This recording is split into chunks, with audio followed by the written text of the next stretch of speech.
Estamos no ar com mais um programa Em Discussão Segurança, um debate voltado para a segurança pública do estado de São Paulo.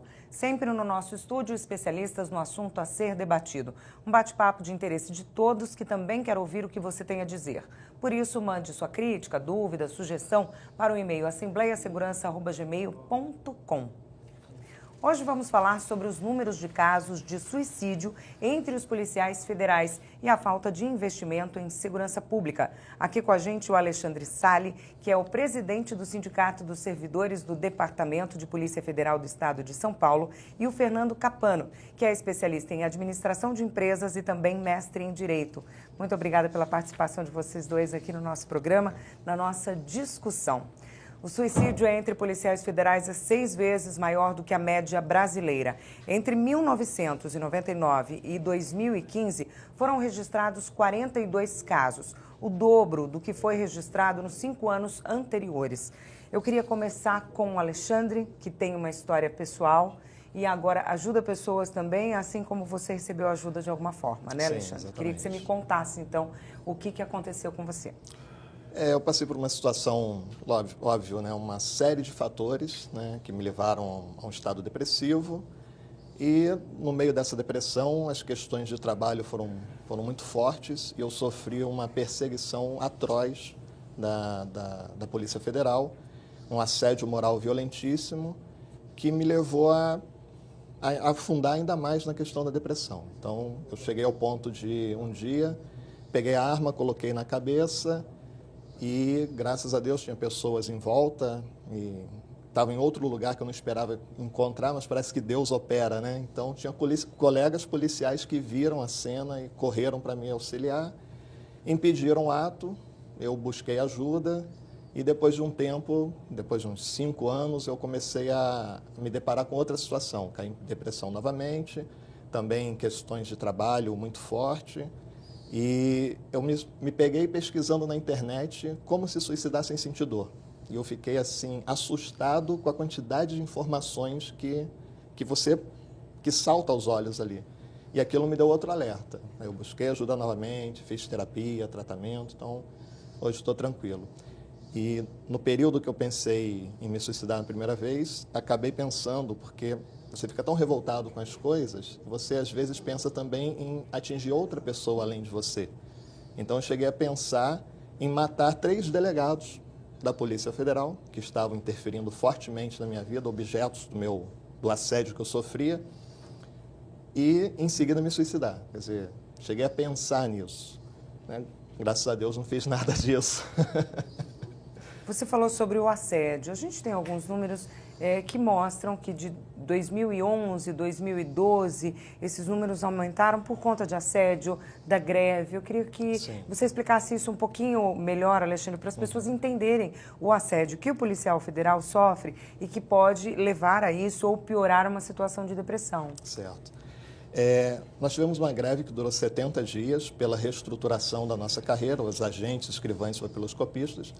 E, em razão dessa greve, nós tivemos um comportamento que nós deveríamos adotar em relação à administração, como uma forma até de pressão também. E não só pressão, era colocar a Polícia Federal nos eixos, porque muitas coisas das nossas atribuições do dia a dia nós acabamos fazendo por boa vontade. E não é o que determina a lei especificamente. O que eu quero dizer com isso? Por exemplo, problema de combustível. Acaba a verba da polícia e não tem dinheiro para colocar combustível. Nós queremos ver o trabalho realizado. A gente se cotiza, coloca do próprio bolso e realiza o serviço. Não é obrigação nossa, é obrigação do Estado. O Estado é que tem que dar estrutura para funcionar.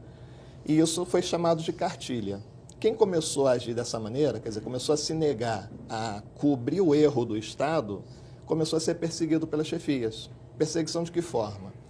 Relotação, por exemplo, um colega especialista na área de inteligência, pós-graduado em inteligência policial, ele trabalhava com inteligência durante 12 anos na polícia, foi retirado do setor para ir para o setor de passaporte.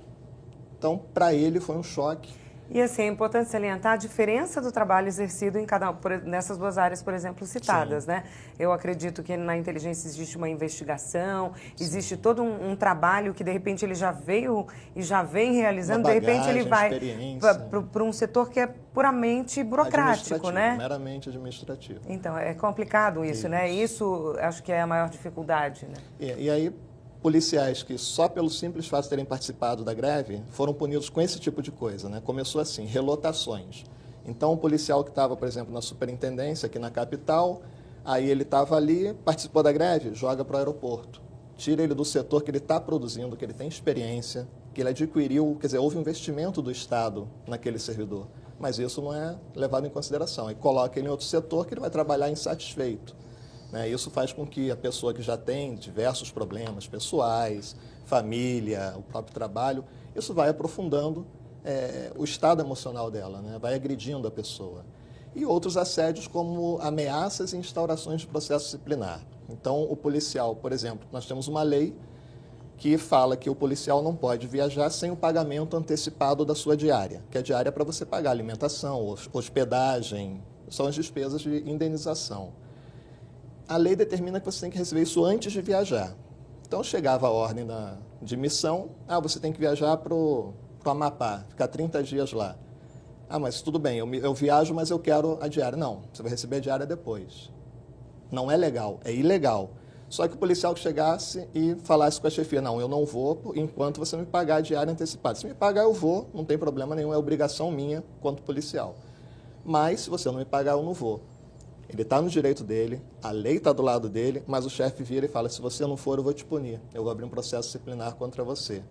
E o processo disciplinar dentro da Polícia Federal é utilizado como instrumento de perseguição e de assédio, porque a maioria das comissões de disciplina são constituídas por delegados.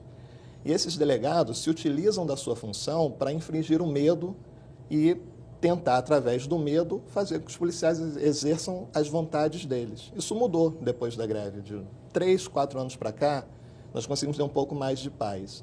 Mas era muito usado esse tipo de artifício. Instaurar um processo disciplinar, qual o efeito de um processo disciplinar? Por exemplo, o policial, a cada 5 anos, ele muda de classe. Ele é agente de polícia primeira classe, ele passa para especial, ele é terceira, vai para a segunda, para a primeira e chega a especial. A cada mudança de classe tem um aumento salarial. Então, quando está na primeira e vai para a classe especial, um aumento de em torno de R$ 2.000 no salário bruto. Quando você sofre um processo disciplinar, há uma interrupção desse prazo. Então, são 5 anos. Começa a contar você de novo? Você está no 4,5, você tem que contar mais 5 anos. Começa a contar de novo. Começa a contar do zero. E essa é a forma de assédio que eles têm em cima dos policiais. Os policiais, não, você vai instaurar processo disciplinar, então eu vou fazer essa função. Acaba realizando, porque houve uma ameaça. Isso tudo, esse assédio, como é que ele vai reagir a isso? E aí tem aquele fator de ir guardando tudo isso, Exatamente. Né? Como é que ele vai reagir? Ele vai acumular, ele vai guardando. Aí vai acontecer outra situação, ele vai de novo tentar se impor, vai sofrer a mesma ameaça, e uma hora ele explode. Explode por razões diversas. Vai ver, ele já está acumulando, tem uma briga com a esposa, pronto. É o fator que determina que vai acontecer algo mais grave. Doutor Fernando, queria que o senhor falasse um pouquinho no trabalho que o senhor realiza, né, com o sindicato, também para ajudar a mudar essa realidade. A gente tem uma série de desafios aí, né, do ponto de vista legal, né, como o presidente Alexandre contou aqui para você, né.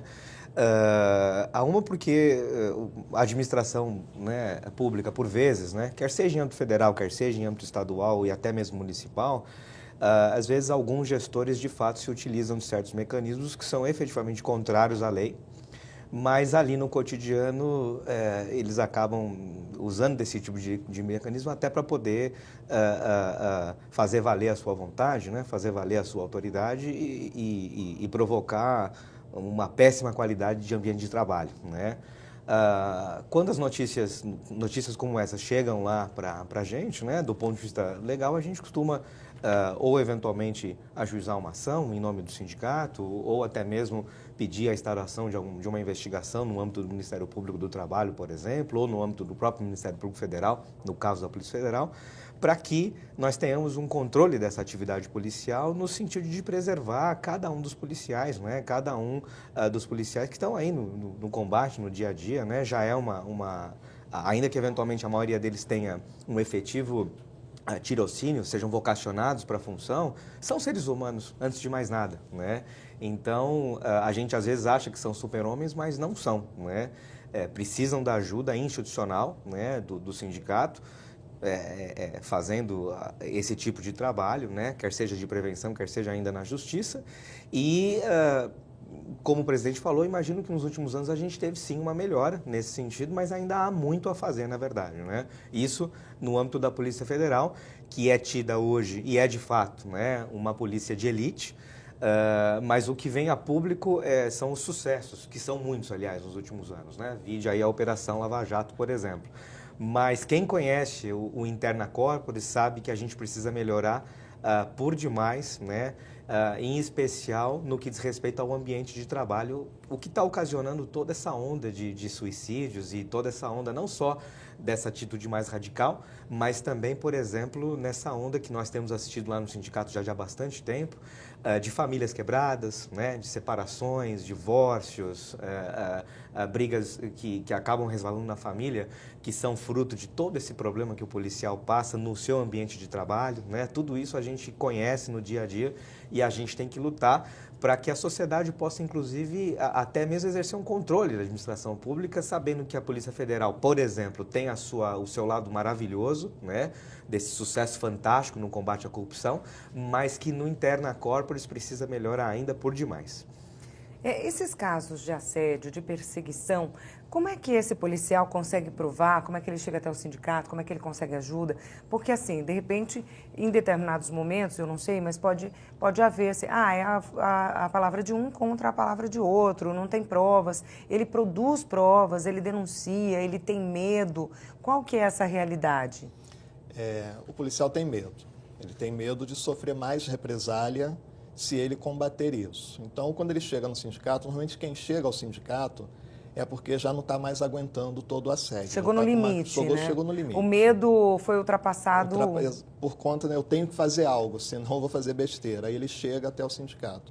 O que acaba acontecendo é que, infelizmente, o judiciário não gosta de pôr a mão para julgar os processos disciplinares quando ele é contrário às provas dos autos, uma série de fundamentos. Até o doutor Fernando que é melhor indicado para falar disso.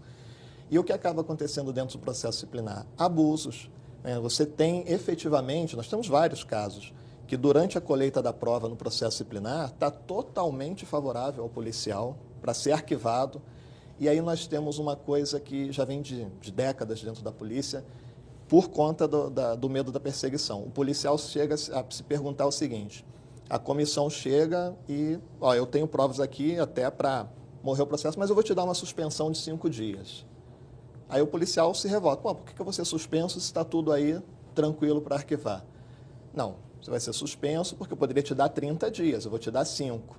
E o policial que não quer ser perseguido, ele acaba se sujeitando, se submetendo à sua vontade. É melhor então ser punido com 5 do que com 30, quando na verdade ele deveria buscar o direito dele, que aí seria imediatamente após o término desse processo disciplinar, irmos para o judiciário e tentar anular. Temos dificuldades jurídicas? Temos, mas a gente tem que brigar. Eu, por exemplo, sofri uma punição de 6 dias de suspensão por ter concedido uma entrevista. Por exemplo, estou dando uma entrevista aqui agora. E agora? Quais serão as consequências desse programa, né? A questão é complexa mesmo, né? O judiciário, às vezes, acaba optando pela prevalência da presunção de que a administração pública sempre está, né, legal. O que, digas de passagem, inclusive, motiva, primeiro, o próprio sindicato a eventualmente tomar posições institucionais em nome do próprio sindicato e não em nome de A, B ou C. Em segundo lugar, e eu acho importante que a gente fale isso, né, a questão ela é de tamanha complexidade que eu e o presidente Sali tivemos a oportunidade de levar essa questão para a Organização Internacional do Trabalho, né? Nós tivemos agora em julho o último lá na OIT, né? Primeiro participamos de um evento em que o presidente, inclusive, é parte integrante da diretoria de uma entidade que reúne policiais de língua portuguesa do mundo todo, e de lá nós elaboramos um documento levando essas denúncias, né, para este órgão da ONU, para que, eventualmente, nós tenhamos aí a possibilidade de uma comissão vir até o Brasil e constatar de per si tudo que está acontecendo, não só no âmbito da Polícia Federal, mas também no âmbito das polícias estaduais, porque o assédio moral aos profissionais da segurança pública, ele é, infelizmente, institucionalizado, e já que nós não estamos encontrando guarida, na maior parte das vezes, no âmbito do Poder Judiciário, nós precisamos, e vamos precisar cada vez mais, extrapolar os limites do nosso território e levar a questão para esses organismos internacionais. É porque talvez isso também influencie no medo, né? Tire um pouco do medo, né, desses policiais, né, de denunciar, enfim. Com relação a provas, doutor Fernando, como é que eles produzem? Como é que esses policiais podem se ajudar nesse momento de assédio, de perseguição? Como a gente está falando, a prova realmente ela é complexa, às vezes fica mesmo é a palavra de um contra outro, né? Porque o assédio, embora institucionalizado, ele para quem comete o assédio, né, como em qualquer outra esfera de trabalho, né, ele não é necessariamente tão aberto assim, né, ele é feito até de maneira maliciosa na maior parte das vezes, né. E o Poder Ele deixa Judiciário, um duplo sentido, né? Exatamente. Porque aí o policial fala, você disse, não, eu disse tal coisa, eu quis dizer Exatamente. outra coisa, palavras, né? Então fica meio em cima do muro justamente para confundir, Exatamente. né? Mas, como diz o ditado, para bom entendedor, meia palavra basta, né? E razão pela qual a gente procura, na medida do possível, encampar esse tipo de briga de maneira institucional, né? E não só no Poder Judiciário, porque o Poder Judiciário, até por uma questão técnica, parte dessa premissa de que os atos da administração são legais até prova em contrário, né? Tem a chamada discricionariedade da administração pública e assim sucessivamente. O mecanismo que a gente tem utilizado na medida do possível, por exemplo, na Polícia Federal, é pedir a instalação de inquéritos civis no âmbito do Ministério Público, porque o Ministério Público, neste caso, funcionaria como um controle externo da administração policial. Tem dado resultado para nós, né? E a gente tem que lançar a mão das ferramentas que estão à nossa disposição, né? Doutor Alexandre, o senhor falou que procurou terapia por 2 vezes, faz terapia até hoje? Faço terapia até hoje. O sindicato tem essa forma de apoiar esses policiais? Não, o que nós temos no sindicato são convênios com 4 psicólogos atualmente, 2 psicólogos e 2 psiquiatras, e que oferecem preços diferenciados aos sindicalizados, mas não há um programa direcionado a isso, né? Infelizmente, tem muito... O próprio policial, quem está com problema, ele tem muito medo de procurar essa ajuda dentro do órgão, seja pelo sindicato, seja pela própria polícia, porque ele tem medo de ser estigmatizado, ser chamado de louco, as pessoas começarem a se afastar. Só que tem que vencer essa barreira, tem que vencer esse medo. Esse é um desafio que a gente está tentando quebrar. A gente quer tentar identificar de que forma nós podemos chegar de uma maneira mais efetiva e trazer esse pessoal para buscar ajuda, tanto ele quanto a família, porque num processo desse que pode levar ao suicídio, é importante a participação da família, né? A gente falou do medo, né? Do medo da denúncia, e tem também o preconceito, que aí Muito é outra preconceito. barreira aí difícil de romper, É né? verdade. Muito preconceito. Para procurar ajuda e, enfim, né, expor o que está acontecendo. Sim. E muitas vezes a pessoa nem sabe ler o que está acontecendo, né? Sim, sim. Ela não tem esse discernimento. Pois né? tem situações, a pessoa não está percebendo o que está acontecendo, ela sente como uma tristeza e tudo, aí de repente vem a questão de suicídio por impulso. Quer dizer, vem um gatilho que faz com que a pessoa, do nada, ela tem um meio perto, uma arma ou alguma coisa, e pega, pum, e acabou. Então, isso é um fator facilitador, o fato do policial ter uma arma? Existe alguma medida assim, que tire a arma do policial em determinadas situações? Tem medidas. Para tem tentar garantir medidas alguma assim, segurança? Se o chefe ou algum colega, se alguém leva ao conhecimento nós temos médicos, né, dentro da Polícia Federal, o setor médico. Então, se chegar ao conhecimento do setor médico alguma situação de possível gravidade envolvendo um colega que está no estado depressivo e houve uma situação de agressão dentro da delegacia que chegou ao conhecimento, eles vão chamar a pessoa, vão fazer uma perícia, vão conversar e, se for necessário, nós temos vários casos dentro da Polícia Federal, mas partiu do próprio colega buscar ajuda, que chegou no momento que o médico falou, não, você vai ter que recolher sua arma, vai ficar sem arma um tempo. E aí retira a arma dele. Tem esse facilitador? Depende muito da pessoa. Como eu falei no meu caso, a arma não foi necessariamente um facilitador, porque depois, no segundo momento, eu não pensei na arma. Minha arma está comigo o tempo inteiro, né? Eu tenho arma em casa, ando armado, tenho arma no carro. Não foi um facilitador. É mais a vontade da pessoa mesmo. Cada caso é um caso. O O senhor falou sobre o médico, né, que atende, os colegas. Como é que se identifica, como é que ajuda, né? Como é que se coloca ali no problema? Porque, assim, existem sinais, mas muitas vezes esses sinais eles passam, né? As pessoas não percebem. Infelizmente, as pessoas estão muito frias em muita situação. Nós vemos gente caída na rua e muita gente vira a cara, continua no celular e vai embora, nem para ver o que está acontecendo. Isso aí é uma coisa meio desumana, né? Falta um pouco de calor humano para a maioria de nós.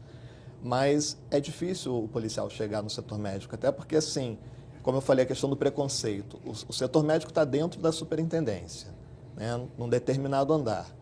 Aí a pessoa vai para aquele andar, tem umas cadeirinhas, quem está sentado ali, a maioria que passa sabe, ou é psicólogo, lógico, tem ortopedista e tal, mas quando é ortopedista, a pessoa está enfaixada, a pessoa está mancando, né? Tem alguns sinais. E aí você está sentadinho ali aguardando, quem passa já olha, é um maluco aí. E aí a própria pessoa começa a se inibir de buscar ajuda por conta disso. Aí o que acontece? Nós tivemos um caso específico que um colega, ele acabou chorando dentro da delegacia, né? Não chegou a puxar arma, nada disso, mas ele se desesperou emocionalmente ali. E o colega de trabalho, sem falar com ele, foi primeiro conversar com o psiquiatra do departamento, o que estava acontecendo. Aí depois ele foi com muito tato conversar com o colega, aí o colega aceitou a ajuda e foi. Mas é difícil encontrar uma pessoa que faça isso. Você que já passou pela experiência, é uma falta de saída? É uma ausência de saída? Assim, você se sente como se não tivesse forças para mais nada, não tivesse perspectiva de mais nada. O que acabava sendo a minha trava eram as minhas filhas. E são pequenas, né? Hoje está com 12, 15 anos.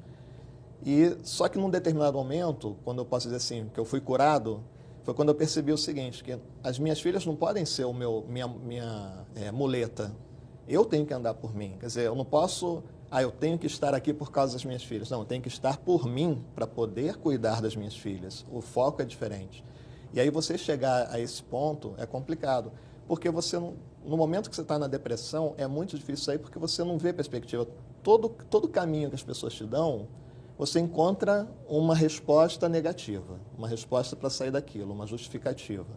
E aí você sair desse se torna um ciclo, uma retroalimentação, e para você sair dessa retroalimentação é muito difícil, muito difícil. Aí você tem que se apegar realmente a algo assim que vai balançar o seu mundo para te tirar daquele fundo do poço que você se encontra. A chave é realmente a ajuda de um colega, alguém que percebeu, que vai te ouvir, que de repente te ouvindo detecta, né, o que você está precisando, o que está faltando. Na verdade, na maior parte das vezes, a questão, infelizmente, ainda parte do pressuposto que o próprio policial tem que ter esse insight, né? E os colegas com essa sensibilidade, o que, infelizmente, na maior parte das vezes, acaba não acontecendo. Acho que, até como política pública, né? E a gente tem lutado bastante por isso lá no sindicato, acho que demandaria um investimento maior, né? Não estigmatizante, como o próprio presidente falou, na saúde mental dos policiais, porque os policiais, eles não são super-homens, né? Eles lidam com o que há de pior na sociedade, né?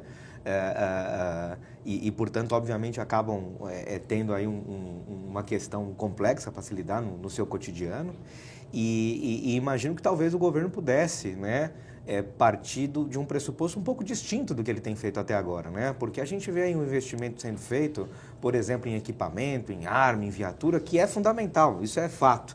Mas a gente esquece um pouco do ser humano policial, né? Quer dizer, a gente coloca ali um departamento médico que é absolutamente competente, não vamos fazer juízo de valor sobre isso, mas que é insuficiente, né? Quer dizer, é insuficiente, o que explica de muitas vezes a razão pela qual o índice de suicídios ainda é muito maior do que a média da sociedade, né? Talvez o governo pudesse dar uma olhada um pouco mais aí no ser humano que está por detrás desse super-homem policial, né?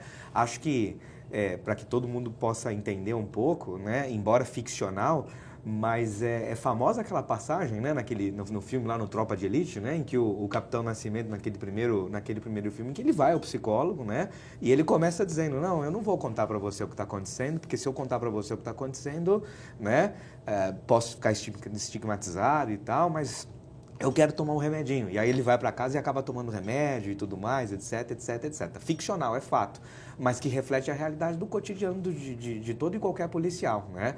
Acho que o governo, né, salvo o melhor juízo, né, presidente? Acho que o governo precisaria olhar um pouco mais e investir um pouco mais nesse apoio institucional ao policial, à saúde mental do policial. E os próprios administradores, quer dizer, a chefia, né, falta um pouco de sensibilidade da chefia, principalmente órgão policial. O chefe tem aquela mentalidade que está lidando com coisas, e não está. É uma gestão de pessoas, está lidando com seres humanos. Então, você tem que ter uma sensibilidade, sim, para perceber. Quando você está no estado depressivo, não é que você vai impedir a pessoa, conseguir impedir ela de suicidar, mas você consegue postergar. E essa postergação pode fazer com que comece a tirá-la da depressão. De que maneira? Ela está lá, você percebe no traço da pessoa quando ela não está muito bem. Por mais que você não seja muito amigo, você sempre vê a pessoa ali todo dia, você percebe que tem algo estranho. Só o fato de você chegar e falar assim, oi fulano, olha, você não está bem hoje, aconteceu alguma coisa? Posso te ajudar? Só isso. A pessoa pode virar a cara para você naquele momento, mas só o fato de ele comentar isso vai fazer com que quem está no estado depressivo comece a perceber uma abordagem para tirá-la dali. A gente vai fazer um rápido intervalo e continua a discussão no próximo bloco. A gente vai falar sobre investimento e também sobre essas duas vertentes aí. Existe a perseguição e existe também o trabalho externo que gera um impacto e um estresse muito grande, né? A gente fala disso daqui a pouquinho. O Em Discussão Segurança volta em 2 minutos.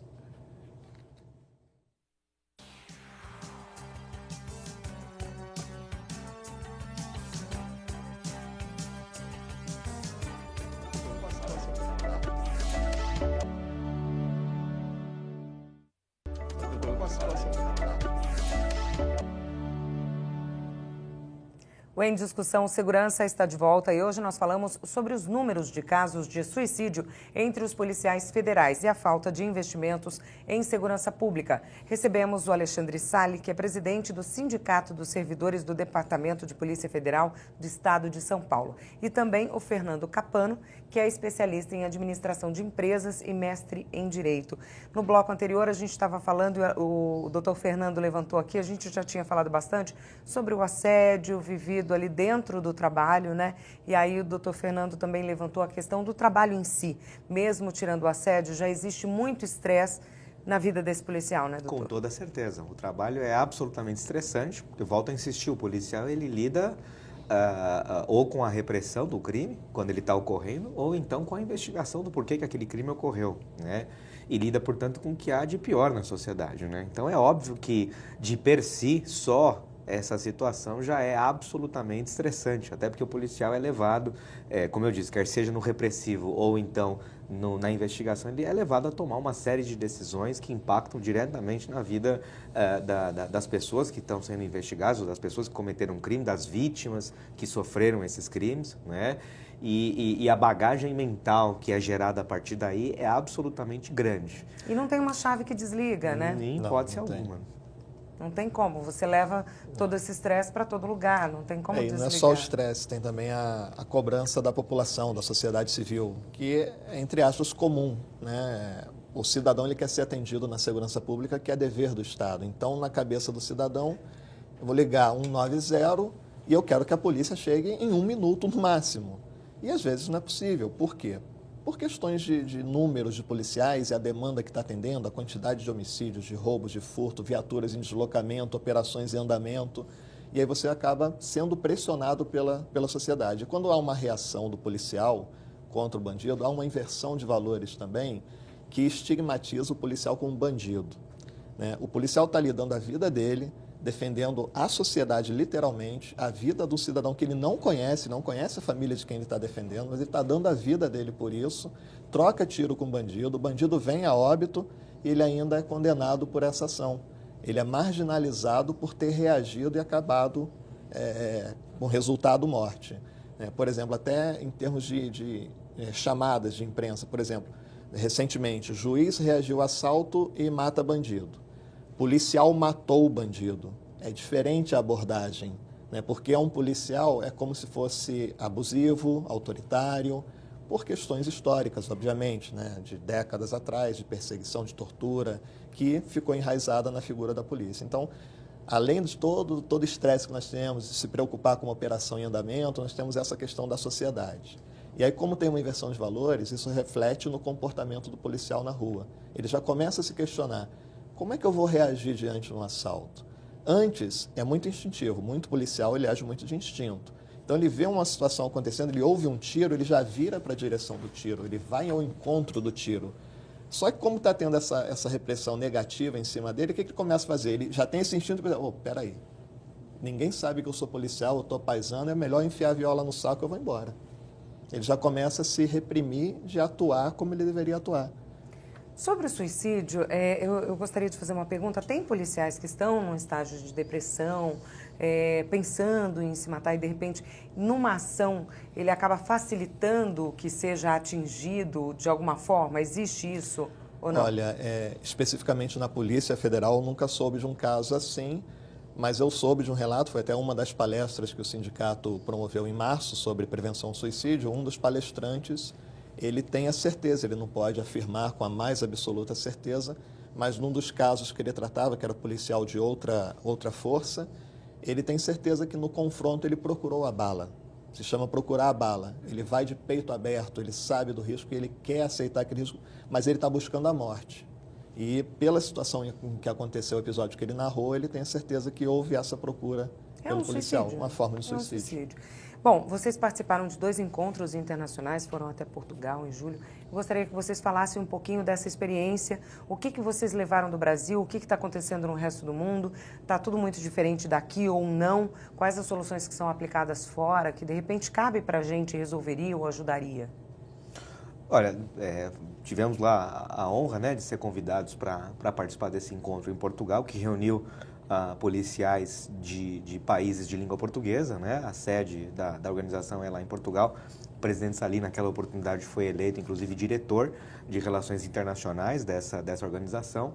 E lá, da minha perspectiva, a gente teve a oportunidade de ouvir relatos, né? São países da África, Portugal, propriamente dito, Brasil, né? Nós tínhamos a presença de vários policiais brasileiros de vários estados, da própria Polícia Federal e tudo mais, da Polícia Rodoviária Federal, né?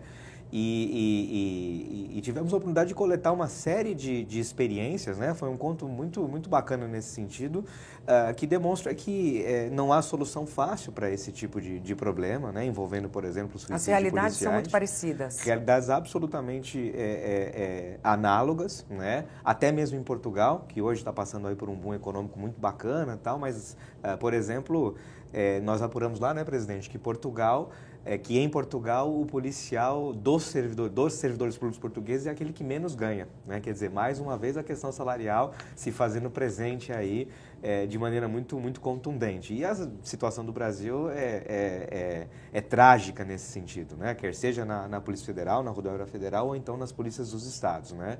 Coletamos uma série de denúncias, né? Principalmente de assédio moral, a questão salarial, no âmbito de todas as forças policiais do Brasil, e percebendo que a realidade, do ponto de vista do trato jurídico, não nos tem sido favorável, até por uma questão de política judiciária, né, de entendimento técnico de que o judiciário não pode intervir no executivo e tudo mais, nós julgamos que era o caso de levar a questão até a Organização Internacional do Trabalho, que é um órgão da ONU, né, que cuida exatamente de averiguar essas questões envolvendo condições de trabalho das diversas categorias de trabalhadores do mundo e também dos policiais também, né? Nós temos aí uma convenção, que é a Convenção 151, que regra o tratamento que se dá governo versus servidor público, né? O Brasil, infelizmente, né, não só o Brasil, mas todos os entes federativos aqui do Brasil, eles são contumazes em desrespeitar essa convenção coletiva, né? O exemplo mais clássico disso é que nós não temos, por exemplo, o direito de greve, né? E quando a gente fala de direito de greve, não é a greve de parar o serviço da polícia. Isso não pode ser feito porque a polícia desempenha uma atividade essencial que não pode parar.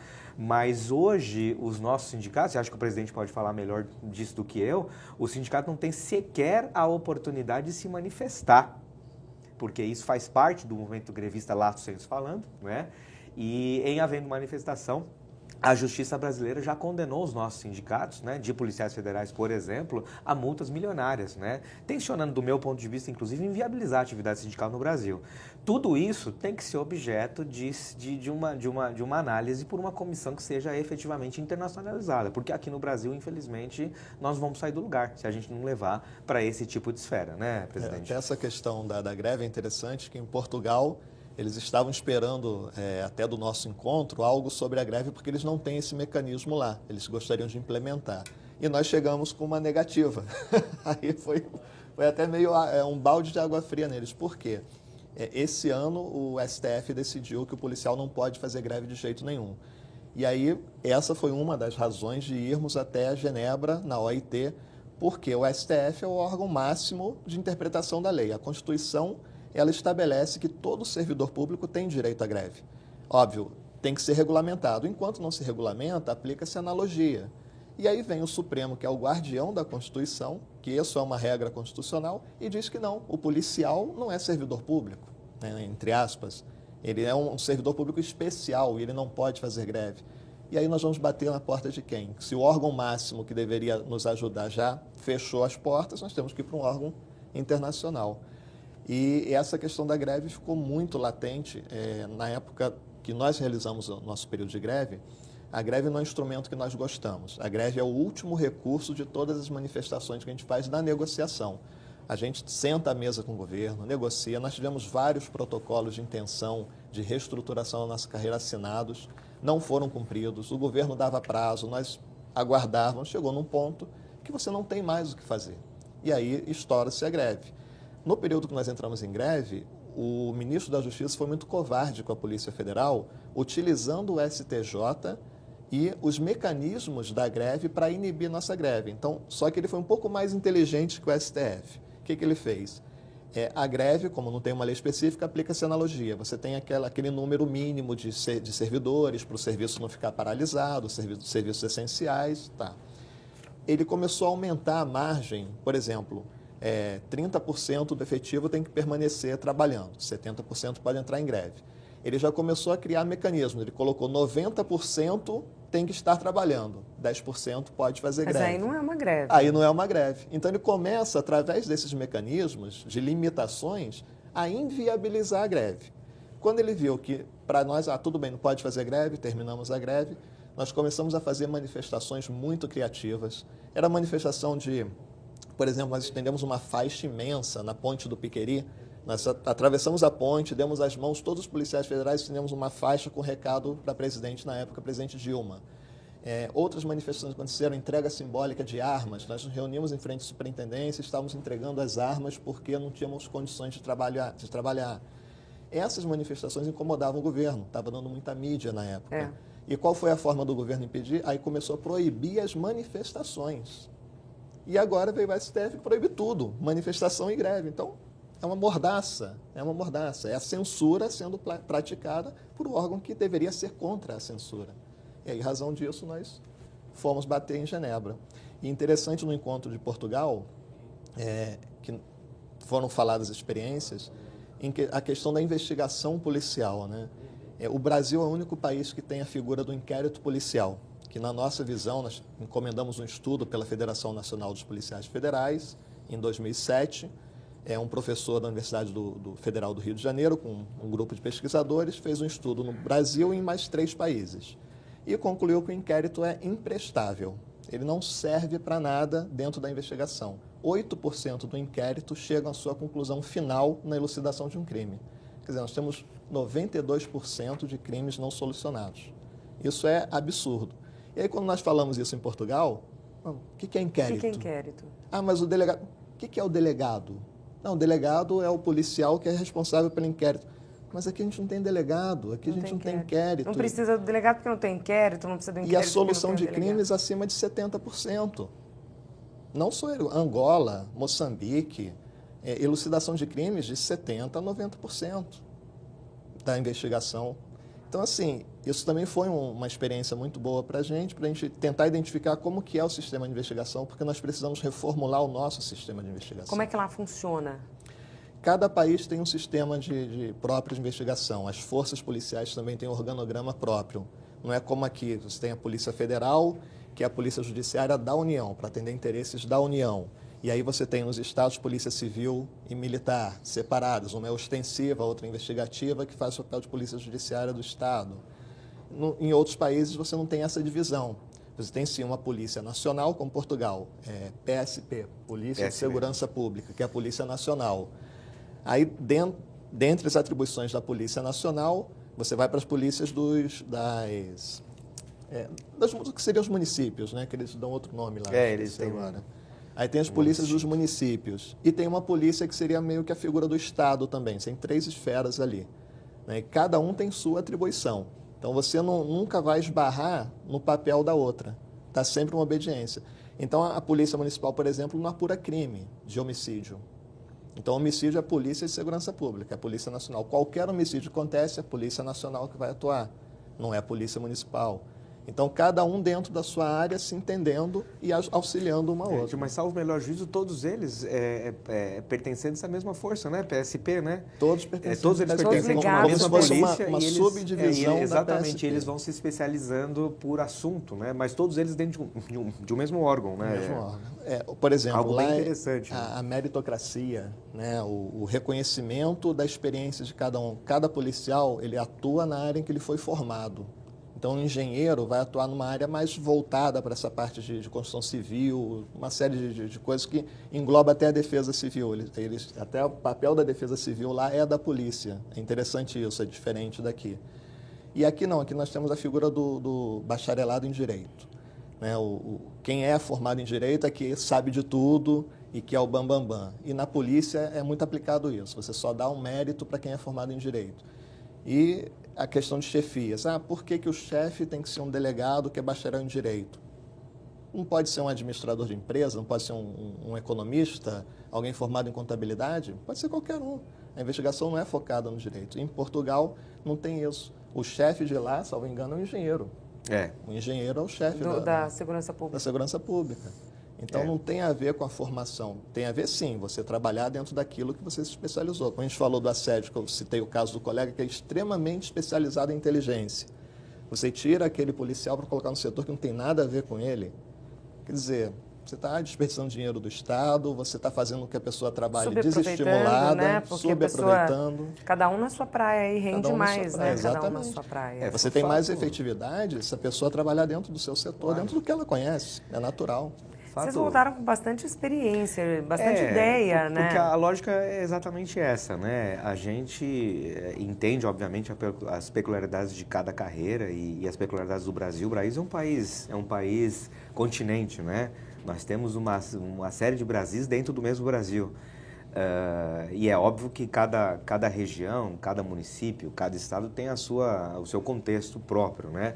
Mas passados aí quase 30 anos, né, da nossa Constituição, em que se entendia o laço, o contexto de como a polícia foi organizada a partir da redação do artigo 144 da Constituição, acho que talvez está na hora, né, da gente reunir todos os segmentos das polícias, né, para a gente, e os gestores, né, públicos que militam nessa área, que têm experiência no cotidiano, está na hora da gente fazer uma grande reunião nacional, a meu juízo, para a gente repensar o nosso modelo de polícia e aperfeiçoá-lo, porque assim, bom não tá, né? Bom não tá para a Polícia Federal, bom não tá para a Polícia Militar, bom não tá para a Polícia Civil também, isso é uníssono para todas as carreiras. Então acho que está na hora da gente sentar, está na hora da gente repensar esse modelo, reescrever talvez esse artigo 144, preservando, óbvio, né, todas as conquistas funcionais de cada uma das carreiras, isso é fato, né?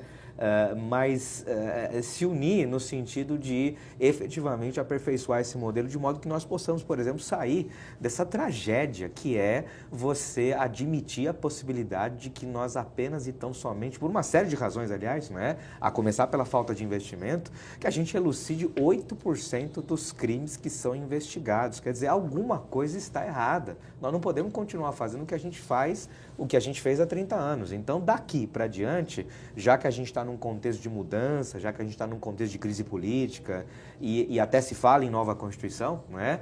A começar pela reforma política, talvez a gente precise reformar também as nossas forças policiais, não para prejudicar um em detrimento de outros, não é? A questão aqui não é de carreira, não é de discussão. Mas para ter melhores resultados. Para ter melhor resultado para a população, né? Quer dizer, esse é a vontade de todo e qualquer policial, do presidente Sali, de todo mundo, poxa. Com relação ao contexto que a gente estava dizendo sobre suicídio, o que vocês trouxeram de lá?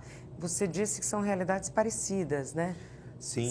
São causas parecidas também? Lá assédios semelhantes. Óbvio, eles têm instrumentos diferentes, mas tem muito assédio de chefia para subordinado. Isso aí eles relataram para a gente também. É muito semelhante. E eles combatem de uma forma mais eficaz? Eles fazem alguma coisa que aqui ainda não é aplicado? Ou não? Estão todos mais ou menos no mesmo ponto? Não, é mais ou menos como aqui. Também falta um suporte. Lá eles têm um suporte um pouco melhor em termos do policial que está com problema psiquiátrico. Há um acompanhamento efetivo da instituição a qual ele pertence. Me parece que Portugal está na nossa frente, né, exatamente. presidente? Portugal tem um grupo de médicos que já separa o cara, policial, trabalha com ele, traz a família, como deveria ser feito aqui. Então já tem uma preocupação maior. A gente já tem o que aprender com eles, né? Sim, porque me parece que eles são mais focados no ser humano lá. Eles já entenderam que o policial precisa ser, antes de mais nada, tratado como um ser humano e não como um super-homem. Porque antes de ser policial, ele é um ser humano. Exatamente, né? E é tão lógico isso, no final das contas, né? É só você prestar atenção. Eu queria falar sobre o Setembro Amarelo, né? Foi lançado, não é uma campanha tão antiga, né? Acredito que tem 2 ou 3 anos, enfim. Ela resolve, ela ajuda. Eu acredito que as campanhas, elas fazem uma grande diferença no que diz respeito à conscientização, à quebra de preconceito, né? Isso ajuda vocês também a trabalhar com os policiais. Vocês fazem campanha, vocês trabalharam, pegaram um gancho do Setembro Amarelo para trabalhar? Esse ano que nós começamos a trabalhar, a fazer esse trabalho. Tentei fazer pelo sindicato, nosso sindicato fez um ciclo de palestras em março, e a ideia era de março até setembro, que era o mês, né, no Setembro Amarelo e Prevenção ao Suicídio, nós fazermos algo mais pontual. Acabou não sendo possível, nós estamos planejando atividades para o próximo ano, mais intensas, e nós temos uma parceria com o CVV. O CVV é um órgão muito importante para a prevenção ao suicídio. Parece, assim, bobeira, mas não é. As pessoas ligam bastante, precisam de ajuda, ouvir uma palavra amiga, um consolo, um apoio. E o CVV faz muito bem esse trabalho, nós fizemos essa parceria com eles, e a ideia era desenvolver algo. No próximo ano a gente vai intensificar esse trabalho.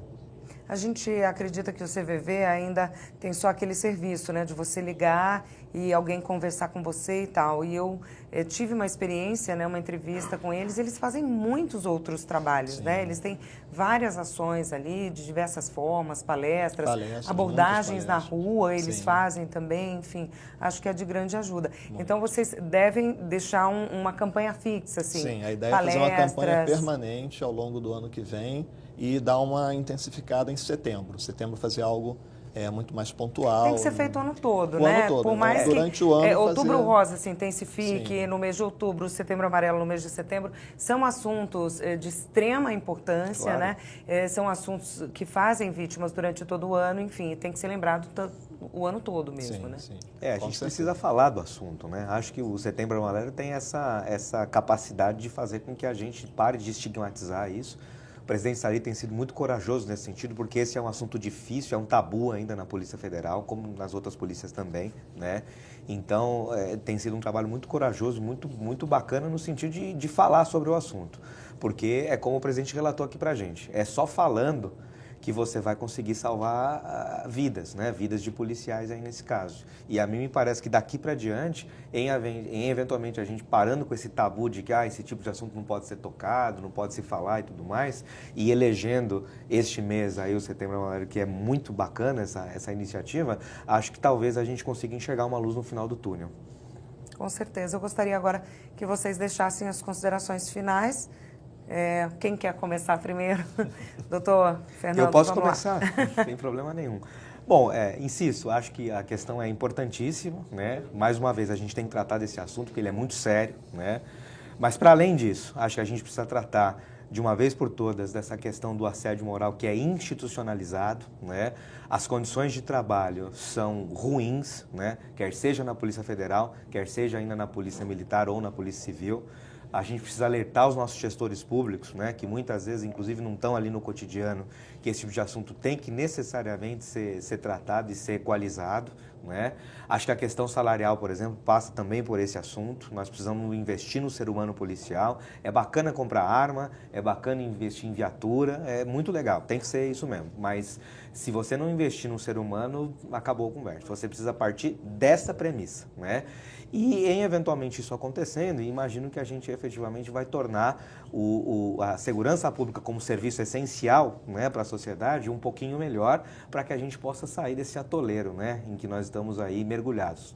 Temos um país aí com 60 mil homicídios ano, né? É o que diz o mapa da segurança de 2016. Um país com 60 mil homicídios ano é um país em guerra. Só que não é uma guerra deflagrada, né? Na Síria são 70 mil, lá é guerra. Aqui também, só que aqui ninguém fala. Então, a gente precisa cada vez mais do ser humano policial forte, da instituição forte, para que a gente possa realmente equacionar esse problema gravíssimo na nossa sociedade. Começa por aí. Maravilha.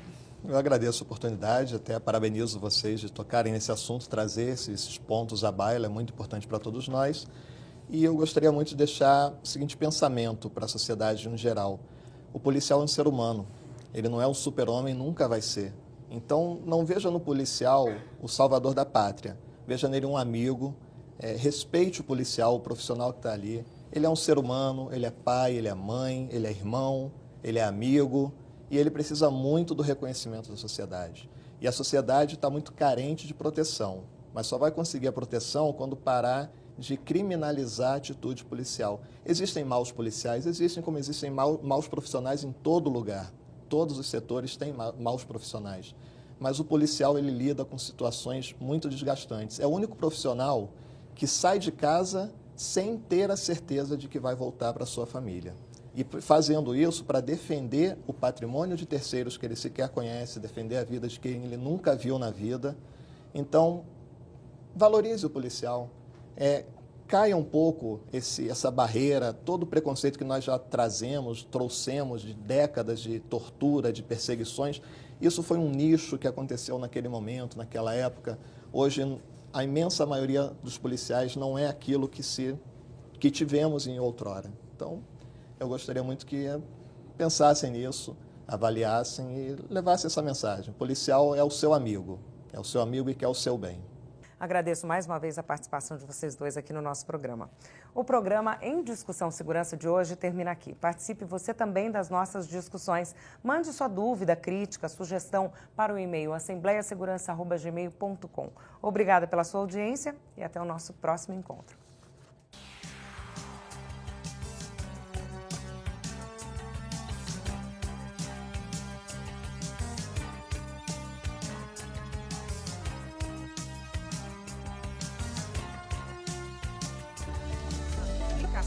Vale a pena. Eu vou passar.